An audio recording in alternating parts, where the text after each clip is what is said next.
அவனை ஒரு தடவை வழிபட்டா உங்களை எல்லாரையும் வழிபட வைப்பான். உன்னை கும்பிட வைப்பான்டா. நீ ஒரு தடவை அவனை கும்பிடு, உன்னை எல்லாரையும் பார்த்து வாங்க சிவா வாங்க பெருமானே அப்படின்னு உன்னை கும்பிட வைப்பான். அப்பேற்பட்ட கடவுள் அந்த கடவுள். தன்னை வணங்கியவனை தலைக்கு மேல ஏற்றுகிற தலைவன் சிவன். நீங்க சிவனை சாதாரணமா இட போட முடியாது. நான் ஏன் இப்படி சொல்றேன்னா நான் அனுபவிச்சிருக்கிறேன், அதனால சொல்றேன்.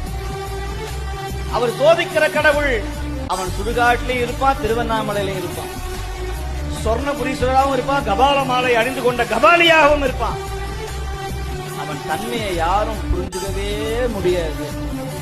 அப்பேற்பட்ட கருணையாளன் சிவன் ஈசன்.